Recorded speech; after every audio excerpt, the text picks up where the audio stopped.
Hey everyone, welcome to the channel. Today we're just going to do an oracle pull with our new Buddha Wisdom Shakti power and our Kali oracle.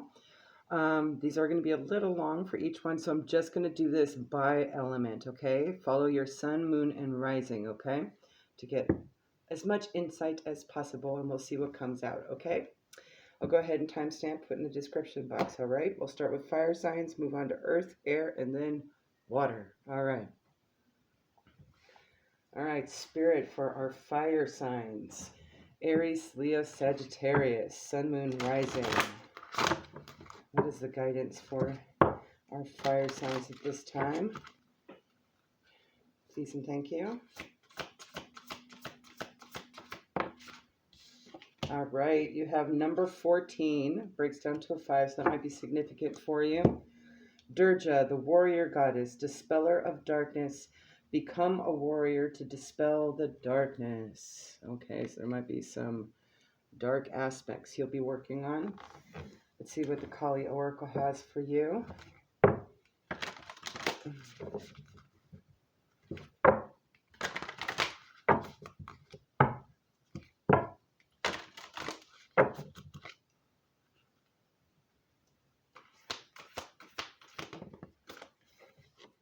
All right. We have 37, Dharma of Kali. Hopefully there's enough space here. Okay, hold on a second.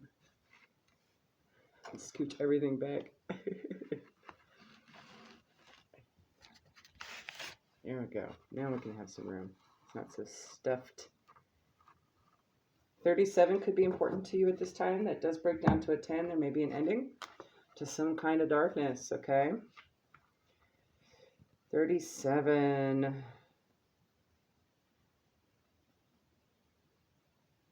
Let's see, what do we got here? Her every action is infused with loving purpose. Every challenge and every opportunity in your life exists by her divine design. Say that 10 times fast. Her spiritual intelligence is within your heart. When you trust in your integrity and proceed according to your soul's values, you are trusting and empowering her to be at a cause in your life. Everything that is happening is part of how your prayers are being answered. A new order is to be established. You are being led into it. To honor the Dharma means to live according to genuine spiritual principles. What those principles are depends on your inner values. To live according to your values means living with integrity of being, conducting yourself according to an inner spiritual code. If you're not quite ready to take such responsibility or do not yet have the confidence to trust in your own values, work with an external moral code and attempt to align with that. Morality is like training wheels for the soul, imposing concepts of right and wrong. It is a top-down approach, mind first, then attempting to mold behavior accordingly. Spiritual integrity is a different approach. It does not ask what others think about a matter or how we will be judged for acting in a certain way. Rather, it inquires as to what resonates as the most spiritually aligned course of action. It considers how we can speak and act in such a way that those inner values are respected. Adherence to external moral codes is useful in the earlier stages of development, but when a soul is ready to grow, being overly guided by morality can undermine spiritual progress.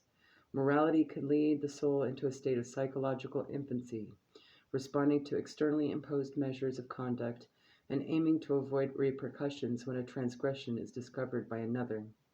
Or it may suffer with guilt and shame when a moral code has been violated, intentionally or not. In such a mindset, we hand power over to the collective that establishes the code, whether it be a religious, socioeconomic, family, or political group, or the collective more generally. In following that code, we can adopt something of a childlike attitude to punishment and reward. Hence, the shock when bad things happen to good people. Those with the courage to grow into following an inner code take greater responsibility for their lives and actions. From greater responsibility arises greater freedom. In moving away from the crowd, such souls can forge their own path. This does not mean we act in ways despicable to others. Certainly there are people who deny the power of a moral code, but also lack an inner connection to spiritual presence, and so move with an absence of integrity altogether. Such people create much pain for themselves and others, as they assume a level of personal power without the spiritual maturity to ensure that power is expressed benevolently. Our evolutionary process for strengthening our connection to Dharma, or spiritual law, transforms our relationship with ourselves, each other, and the world.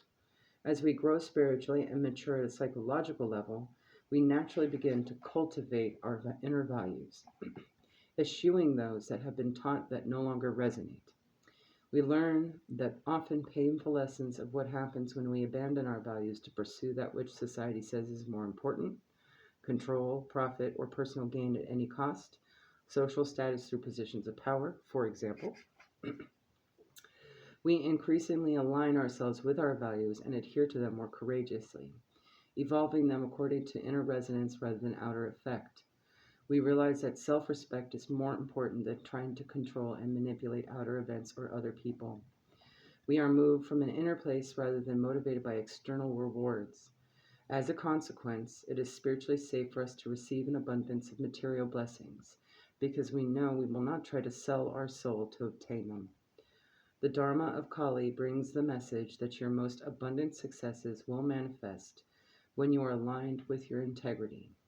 You do not need to put your faith in pathways or projects that do not resonate with your deeper spiritual knowing and values. Seeking the ways of the world to bring you what you need is only going to limit your spiritual progress and undermine the most abundant manifestation of your purpose. If you intuitively know that you need to engage with a more traditionally worldly means of progress, then you can do so with your spiritual integrity intact and guiding you so you stay true to yourself in the process. As you are guided from within, you shall make the best progress. Okay? So it seems like there may have been an end to, the expectations of whatever moral code that doesn't resonate with you anymore. Okay? And that's good. You've grown. You've got some spiritual progress going on here. Okay? Congrats. All right? And if you haven't already, maybe there is a little aspect around you. Socioeconomic, political, religious is all mentioned, so it could be in any avenue at this time. All right? There you go. Have a good one. Bye. All right, Earth signs. Let's see what we got for you. Spirit. Taurus, Virgo, Capricorn, Sun, Moon, Rising. Whatever they need to hear at this time. All right. You have card number 3. So 3 might be significant to someone. As an identifier, it could be a life path, it could be a month, it could be the 3rd, 3 weeks, 3 months, 3 years. Okay, take it out, resonates. We have the chakras and the 4 guardian angels. Call upon the guardians of our psychic energy. So it may be time to kind of like get everything in alignment, tap into the divine, tap into your divine self. For alignment, maybe even work the moon a little. I do see the moon pretty heavy there, as well as the earth as well. It's got that crescent shape. All right.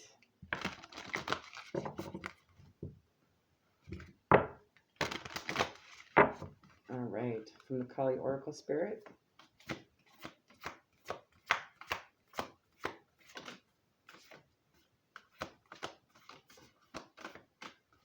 Let's try it again. All right. Interesting. All right. You have card number 5. Guna Tantrika. Hopefully I am pronouncing that correctly. 5 might also be significant to you at this time.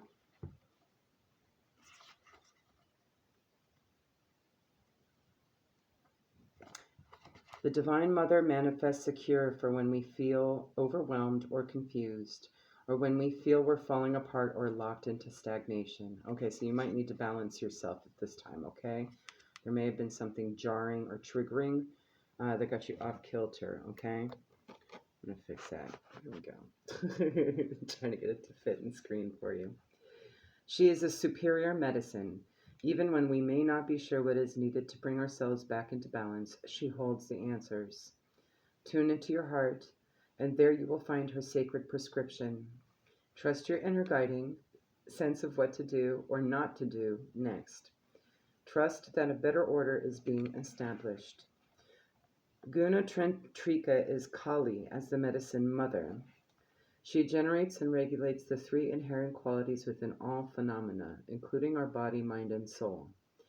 These three qualities are known as the three gunas, sattva, rajas, and tamas. As sattva, Kali is the peaceful detachment and contentment in the moment. She is the fire of rajas, the energy for taking action and hustling for our sacred manifestation. When our actions rest upon a pure-hearted foundation, our activities can become enlightened, bringing spiritual benefit to all beings, even if we don't always recognize the positive and far-reaching impact of our actions at the time. When we need to slow down to heal, ground ourselves, and regroup, Kali is tamas, the heaviness that allows energy to settle. This is the temporary inertia that stills momentum and allows for deep restoration and renewal. The freedom to take rest helps us stay the course for however long is needed to manifest our destiny, without becoming desperate, despairing, or exhausted. In such rest, we reset, accessing the courage to drop our attachment to external support systems and even our own plans. When we then become increasingly able to allow, rather than trying to direct and control the manifestation of her divine plan through us. As we call upon her, Kali strengthens these qualities within. Listen to your heart for her guidance. Do you need to be peaceful, to take action, to let go and regroup? Your inner wisdom is her voice guiding you. Excess tamas keeps us enslaved in a negative holding pattern. Then the guna, or energy that can help, actually hinders. We need Kali, the tantric priestess of the gunas, to intervene for our cure. Tamas can manifest as depression and procrastination, the inability to rise and take steps forward, or as action taken without thought of how it may affect others.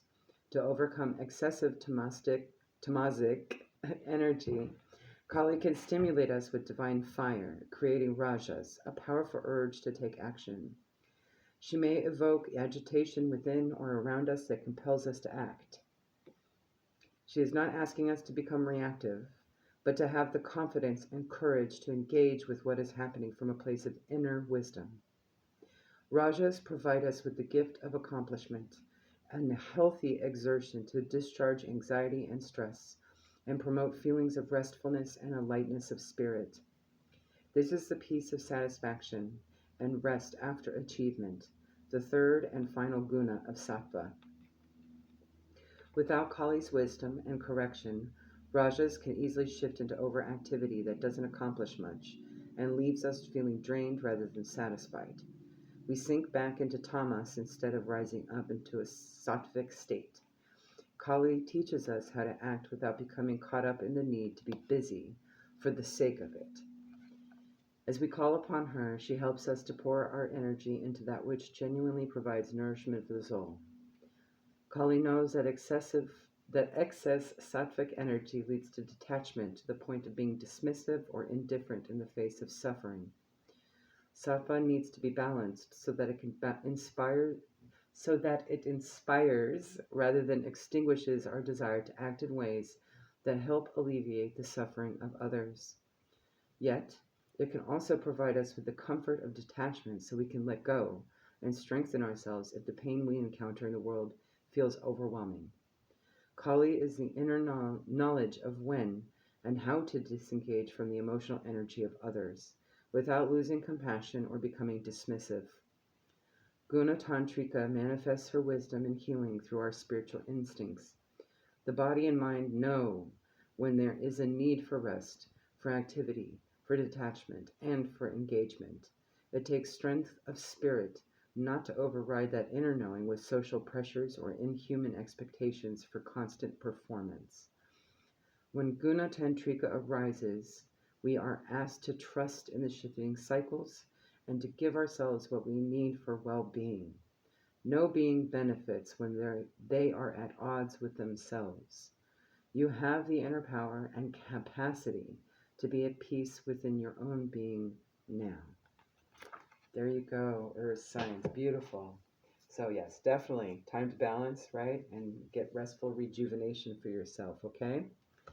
You may be experiencing a lot of things that make you anxious, overwhelmed, chaotic. This energy is definitely going to be doing that right now. Overall, even the collective energy is it's just shaking all the dust up right now for everyone. So you may be more sensitive to it as well, and it may be kind of triggering you, and you might need to take a step back and reevaluate your needs at this time, okay? While still being compassionate and not dismissive, right? Consider it. All right. There you go. Have a good one. Bye. All right, Spirit for air signs, Gemini, Libra, Aquarius, Sun, Moon, Rising placements. Let's see what we got for you. Some y'all's energy.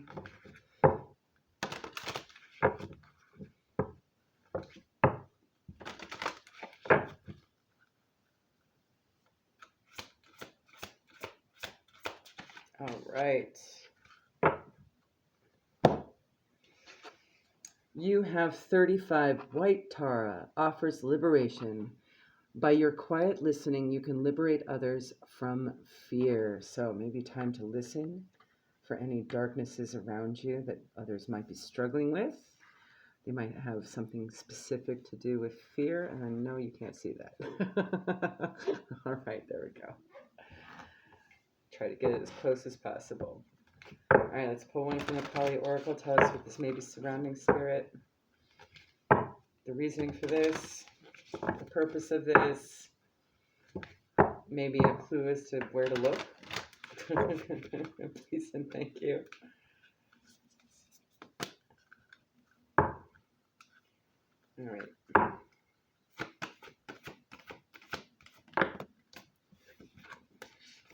You have card number 7. Oh, 35 might be important to you. That breaks down to an 8. 7 might also be important to you. You have Dakshina.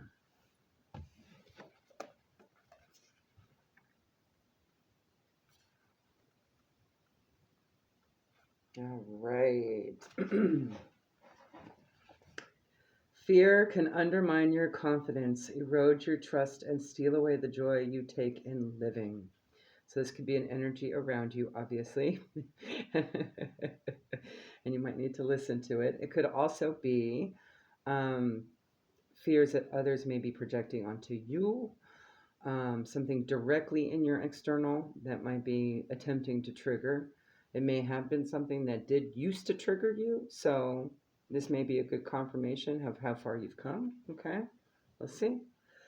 The benign yet mighty Dakshina Kali manifests to conquer fear and realign your mind and path towards peace and light. Make a sincere offering from your heart to her now, and you will receive her generous blessings and assistance. Open your heart with trust, for that which is blessed and beautiful wants to manifest in your life. And doing so quietly might be the thing that you might gain some enlightenment. That may be your blessings and assistance here. And you might have to quiet things for a little bit as you observe around you at this time, okay? Dakshina Kali conquers even the most extreme fears. So extreme fears may be significant. She steps forward with her right foot, a sign that she will create order from chaos. Her 4 arms are raised to bestow blessings and to wield the divine weaponry necessary to protect the soul. She restores and realigns, deftly eliminating that which has no place on your soul path. Ooh, so this will highlight that as well, okay? This will be a sign for you, and you can elect how you move accordingly upon the light being shined on the trouble shadows, okay? Her actions are powerful and benevolent. She appears fierce, yet is benign. Her oracle brings the message that a situation which may frighten or intimidate you is well within your capacity to handle, no matter how dramatic or intense the scenario may be, or may appear to be, I should specify. The operative word is appear to be. Interesting. So it's actually not acting in integrity, and being obviously truthful and honest about itself when it comes forward, okay? It shall become little more than a passing memory, and shall not have any negative bearing upon your future. As Dakshina, Kali Ma is the portent of a fiery sunset, an ending to a truly frightening and difficult time. Yet this brings in new inner experience of courage, self-trust, and a renewed, increasingly empowered personal relationship with the divine. She is the reminder of the dark night that allows for rest and regeneration before the light of sunrise awakens us into a new cycle of experience. So there may be someone in your energy, or this could be you, having gone through a dark night of the soul, okay? And maybe you're coming out of it. She is with us through both dark and light. She rises in a reading to bring comfort and reassurance that you are allowed to receive wonderful blessings. If you have been enduring suffering, not only will she bring it to an end, she will ensure you gain something of tremendous value from the experience to help you avoid greater suffering in the future. To engage the peaceful blessings and psychological renewal that Dakshina Kali bestows, you can make an offering. The term Dakshina means gift.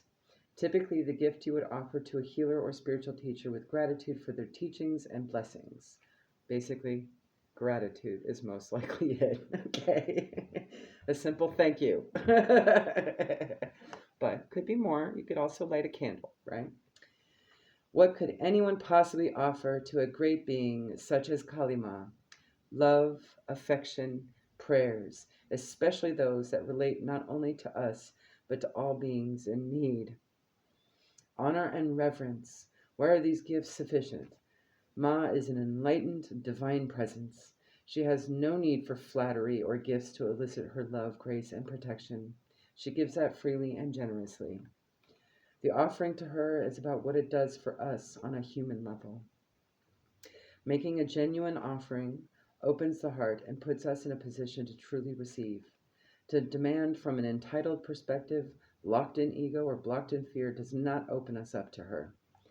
In fact, it falls on deaf ears, much higher energies, higher frequency energies. It just falls on deaf ears. Like, wait, what did you say? Oh, I have no recourse for your 3D stuff. We existing in the 5 and the 6 and the 12, okay, over here. It's all a frequency you put out, right? Even though she pours forth love and healing in great abundance, we are like concrete with the water of her love sliding over us, unable to permeate, restore, and nourish. We need to be like tilled soil, open and receptive, capable of taking in her grace. For that to happen, we need to place our hearts and minds in the best state to engage with her. An offering is a humbling act of respect and acknowledgement. It is an act of imploring. It opens the receptive channel in our hearts. Dakshina appears when we are in need, and the Divine Mother wishes to bring a blessing into our lives. She is a reminder to put ourselves into the best state of receptivity. No matter how good or deserving we may strive to be, if we cannot open and allow the grace in, our wounded perspective shall continue to have the upper hand in our minds and create further suffering in our lives. If we believe we do not deserve grace, are not worthy of the gift of the Divine Mother's healing and love, and are not willing to trust her and drop our defenses, then we are saying, thank you, but I cannot accept, for this gift is too much. Do you wish to allow such attitudes to deny the Divine Mother's free-flowing blessing in your life? If not, then give to her. Give to her to allow yourself to receive from her. And this could apply to any deity or even non-religious, anything, okay? This could just be the universe, all right? It all speaks the same language, all right?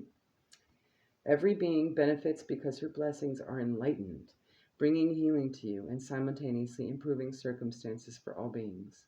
Be like a child who asks their mother for a beautiful gift and who knows it will bring their mother pleasure to bestow it on them, therefore increasing happiness for all.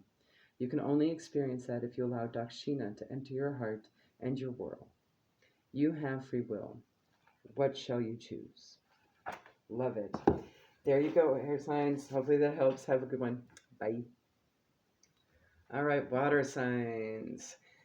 Cancer, Pisces, Scorpio, Sun, Moon, Rising, Spirit. What do we have for our water signs? Please and thank you. All right, you have card, hold on. Number 50. So 5 might be significant. There may be a change here. You have the primordial Buddha Vajrahara. Brilliant sky, illuminating sun. The entire universe manifests out of awareness. Ooh, is someone going through enlightenment and noticing how vast things are? Love it. I get the sense of enlightenment here. This is beautiful. All right. Like all of a sudden, it's like your eyes are open to all things, right? Instead of just your backyard. Or the tangible. It's even more than that, right? Let's get there. Hold on a sec. I'm going to go ahead and pull from the Kali Oracle. Just make sure I had the right book.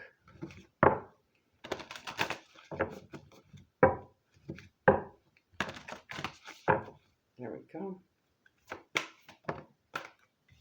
All right.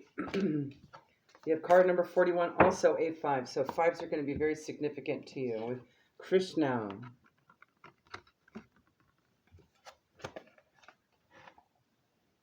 Where are you, buddy?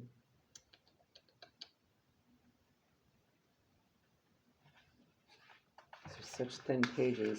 There we go. There is spiritual intelligence within your soul.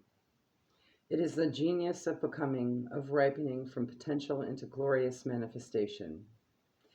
Intimate communion within your own heart will reveal what it is you truly yearn for and set the process in motion for that yearning to be satisfied. The holy fire is Kali, and she is within your soul.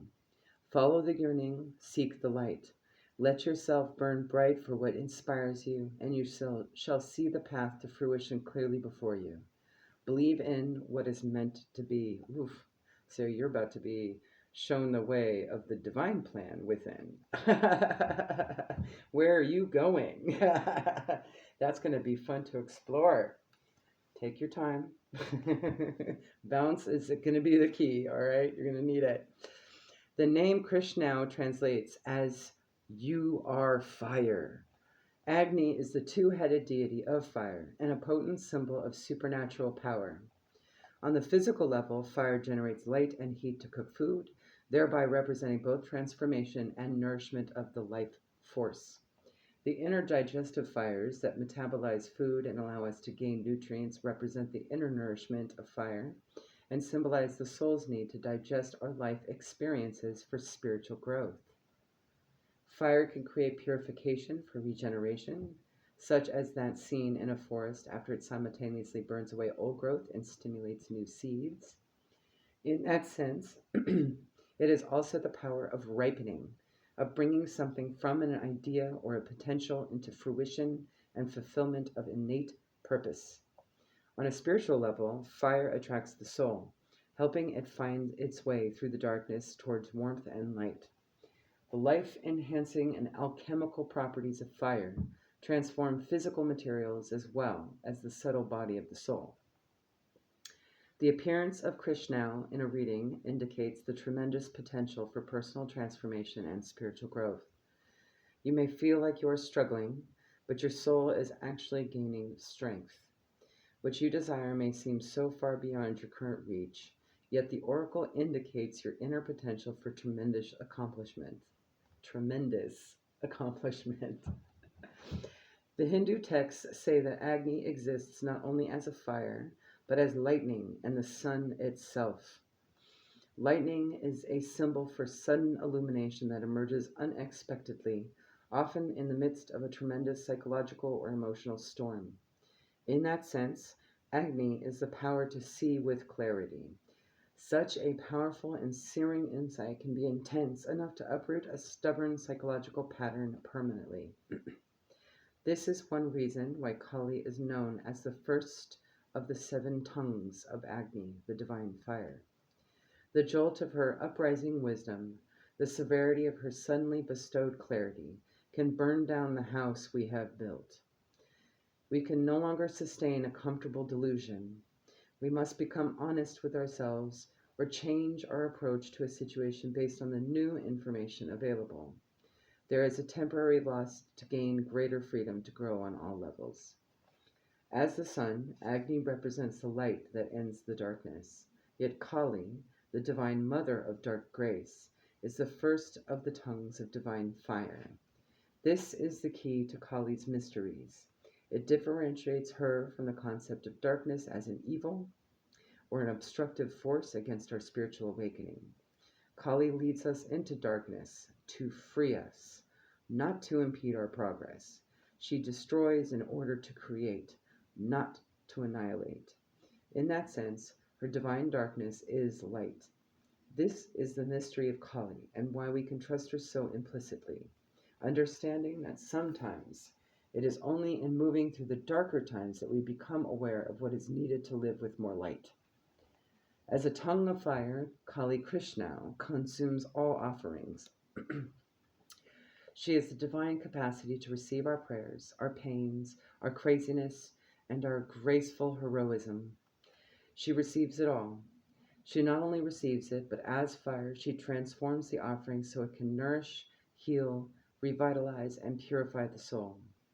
This is divine feminine alchemy. Kali is the divine alchemist, and because she is a tantric goddess, if we offer her even our most broken and messed up selves with a sense of reverence and humility, she will accept the offering and manifest grace from it, because that's what she does. And she can do it so very easily. All she has to do is bat her eyes and it's done. Anything we can throw at her. Come on. We are actually very high dimensional beings when we operate in a high frequency. Eventually, we can get there. You can. People have been trying to reach enlightenment for a long time, and some are actually reaching it every single day without even knowing it. There is a deeper purpose to making an offering, the opening up of a channel between ourselves and the divine. That's the key. The divine doesn't need to be cajoled into loving or wanting to help us. It is the human that needs dragging the mind away from a fixation on what is wrong into the openness and presence that allows for divine grace to flow and for us to receive it. While the offering appears to be about what we are giving, it is enabling the capacity to receive. It may seem like offerings are tokenistic, but a true offering is hard to give. It is hard because it requires that we shift our presence, our state of mind and being. The more we do this, the greater the offering. The more we do this, the greater the offering. It matters less what the form of our offering is, but more how it affects us internally. The Oracle of Krishna brings the message that whatever you need and desire, you can have. However, you must be prepared to enter into the sacred fire to make the appropriate offering. When we choose to make the supreme offering of ourselves to Kali, we are fully received, and thus activate the flow of grace in our lives for the spiritual benefit of all. The Oracle asks you to shift from focusing on what isn't working to immersion into the Divine Mother's heart. All can then be resolved and shall manifest according to her loving grace. There you go, water signs. Have a good one. Bye.